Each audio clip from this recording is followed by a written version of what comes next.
Liquor scam లో నిందితురాలుగా కవిత ఇన్నాళ్ళు సాక్షిగానే విచారణకు పిలిచిన సిబిఐ తాజా సమాన్లలో మాత్రం నిందితురాలుగా ప్రస్తావన. ఎల్లుండి విచారణ హాజరు కావాలని నోటీసులు. ఇప్పటి వరకు స్పందించని కవిత బీఆర్ఎస్ వర్గాలు. ఢిల్లీ లిక్కర్ స్కామ్ లో బీఆర్ఎస్ ఎమ్మెల్సీ కల్వకుంట్ల కవిత పేరు మరోసారి హాట్ టాపిక్ గా మారింది.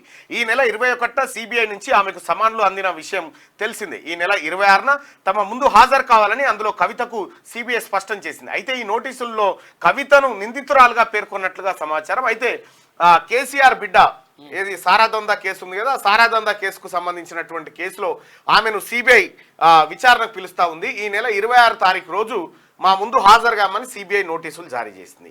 మరి ఎలాంటి నోటీసులు అవి, దాంట్లో ఏం పేర్కొన్నారనేది మనకు తెలియదు. కానీ వెలుగు దినపత్రిక కథనం ప్రకారం అయితే ఈ నోటీసుల్లో కవితను నిందితురాలుగా, అంటే నింద మోపబడ్డ మనిషి ఆరోపణలు ఎదుర్కొంటున్న మనిషి, నువ్వు ఈ లిక్కర్ స్కామ్ లో నువ్వు దొంగతనం చేసినావు, నీ మీద ఈ ఆరోపణలు వచ్చినాయి, నీ ఆరోపణలు నిరూపించుకోవడానికి, నీ ఆరోపణలపైన ఎంక్వైరీ చేయడానికి నువ్వు మా ముంగటికి హాజరుగా అని చెప్పి కవితకు నోటీసులు సర్వ్ చేశారు. ఇప్పటికే ఎన్ఫోర్స్మెంట్ డైరెక్టరేట్ కూడా నోటీసులు జారీ చేస్తే సుప్రీంకోర్టుకి వెళ్ళింది కవిత గారు. సుప్రీంకోర్టుకి వెళ్ళి ఆ సుప్రీంకోర్టు వైపు అది జరుగుతూ ఉంటేనే మహిళలకు రిజర్వేషన్ బిల్ అని చెప్పి ఆ కార్యక్రమం జరిగింది. ఇప్పుడు తాజాగా పూలే అంబేద్కర్ ఈ వ్యవహారాలు జరుపుతా ఉన్నాయి. ఏదేమైనప్పటికీ కూడా సారాదందా మాత్రం కవిత మెడకు చుట్టుకుంటా ఉంది. సో ఆమెను అరెస్ట్ చేస్తారా చేయరా ఇది మీకు అందరికి తెలిసినదే. కల్వకుంట్ల కవితను కరెక్ట్గా ఎన్నికల సమయం ముంగటినే నోటీసులు వస్తూ ఉంటాయి ఆమెకు. పాపం ఆమె అదృష్టమో దురదృష్టమో కానీ ఆమె ఆటలో అరటి పండు లెక్క అయిపోయింది. అటు భారతీయ జనతా పార్టీకి బీఆర్ఎస్ పార్టీకి మధ్యలో. మరి భారతీయ జనతా పార్టీ ఇప్పుడు ముఖ్యమంత్రి గారు ఇప్పుడే చెప్తా ఉన్నారు, బీఆర్ఎస్ బీజేపీ రెండు ఒకటే. బీఆర్ఎస్ 7 సీట్లలో పోటీ చేయబోతా ఉంది, బీజేపీ 10 సీట్లలో చేయబోతా ఉంది. వీళ్ళిద్దరు పొత్తు జరుగుతుంది. మరి అంత మంచి పొత్తు జరిగిన తర్వాత కవితను అరెస్ట్ చేసేటువంటి దమ్ము ధైర్యం సిబిఐకి అయితే ఉండదు. మరి కవితను విచారణ నాకు తెలిసిన కాడికి నేను రానుపా మా నాయన చూసుకుంటాడు పో, ఆల్రెడీ మోడీతో మాట్లాడి ఎక్కడ కాయిదాలు ఇవి దిక్కుమాలే కాయిదాలు, ఐ డోంట్ లైక్ ఇట్ అంటది. మా కాయిదాలు మరి ఏం చేస్తుందో తెలియదు. అయితే వాడు ఏం చేస్తాడట, బాగా తాగుబోతాడు వాడు బార్కు వస్తాడట.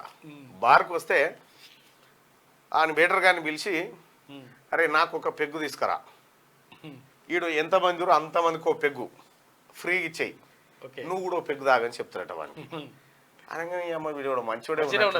ఆయనతో ఏం చేస్తాడంటే వీడు తాగుతాడు, వాడు పెగ్గు తెస్తాడు, అందరికి ఒక్కొక్కటి సప్లై చేస్తే అందరు తాగుతారు. తాగిన తర్వాత వెయిటర్ గార్డు కూడా ఇటు వేస్తాడు.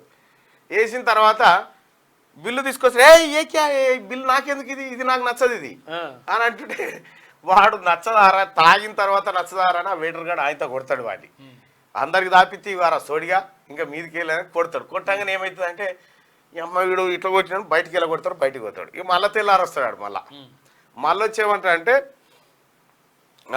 నాకు ఒక పెగ్గు, మిగతా వాళ్ళందరికి ఒక్కొక్క పెగ్గు పోసుకరా అని అంటాడు. మరి నాకంటే నువ్వు తాగకరా, నువ్వు తాగితే పంచాయతీ అవుతుంది అని అంటాడు అనమాట. అగో గట్లుంటుంది అన్నట్టు. ఆడు బిల్లు తీసుకొస్తే గట్ల సిబిఐ సిటీలు కూడా గిట్లనే ఉంటాయి. ఐ డోంట్ లైక్ ఇట్ అన్నట్టుగా.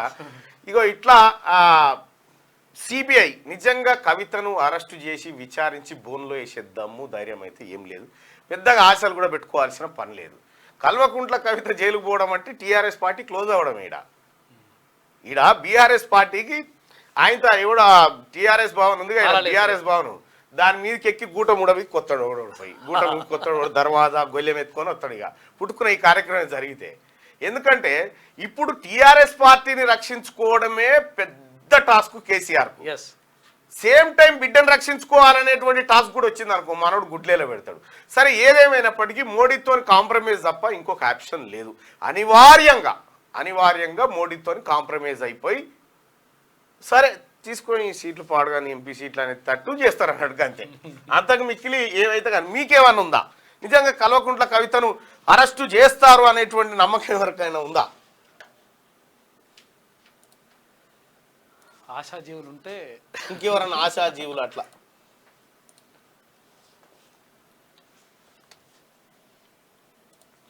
రైట్.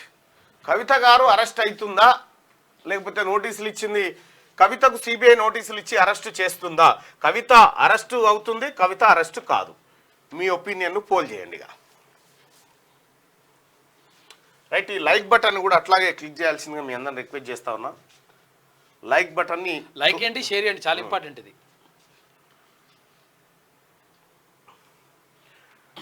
రైట్గా సిబిఐ స్పష్టం చేసింది. సిబిఐ అంటే ఇంటికి ఏది ఎవరో వచ్చి అన్నట్టుగా ఉంటుంది అన్నట్టుగా. ఇప్పటికే ఆమె కొంతమందికి అట్లా. సిబిఐ ఈడి నేను మహిళను ఇంటికాడ విచారణ చేయాలి కానీ ఉమ్. మహిళను ఇంటికాడ విచారణ చేయాలి కానీ మీ అడిగితే ఆఫీసులో కదా? నుండి పిలుస్తారా? ఆ. మరి మహిళలు చేయాల్సిన దందనేనా అమ్మా ఇది? ఉమ్. మహిళలు చేయాల్సిన సారదందనేనా ఇది? సారదంద చేసుడు ఓకే, అక్రమ సారదంద అక్రమ చేసుడు సారదంద మళ్ళా మళ్ళా చూడ లాజిక్ పాయింట్ పట్టుకుంటే